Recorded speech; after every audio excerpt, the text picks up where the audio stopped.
The Israeli bombings in Gaza are by now the most intense of this conflict. Overnight, the Israeli military said 54 fighter jets, mostly customized American F-16s, attacked nearly 10 miles of tunnels. It says Hamas is using to launch rockets at Israeli cities. More than 3,000 rockets in the past 7 days alone.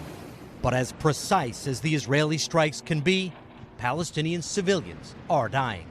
The airstrikes have destroyed 3 apartment buildings in Gaza City this weekend in the deadliest attack so far.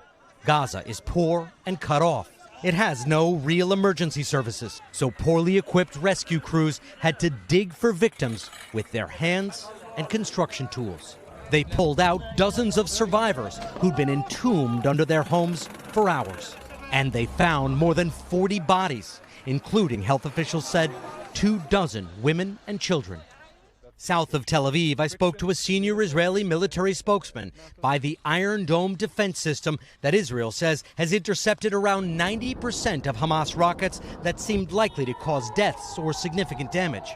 We've struck hundreds of other underground targets inside Gaza, and that's the one incident where we saw houses collapsing as a result. So we're looking into it, and I want to be clear, it is not our aim. We have no business killing civilians. It doesn't do us any good. But in Gaza, that means little to Nadine Abdelatif. She's just 10 years old, but she's already seen more death than most see in a lifetime. I want to cry. I want to let out my anger, out of my body, because they're killing people that they don't deserve to die. They're just living their own self. They come and kill them. We don't deserve this. Nadine has never left Gaza, often called the world's biggest prison. She learned English watching YouTube videos and has a strong message for Americans. We can't do anything. We're just dying. The American people, stop giving weapons to the occupiers. That's the way that you can help us. Israel still has thousands of troops positioned along the border with Gaza, but so far they have not crossed in, not begun any kind of land invasion. Savannah? And what about diplomacy, Richard? What's happening there? Any possible ceasefire talk?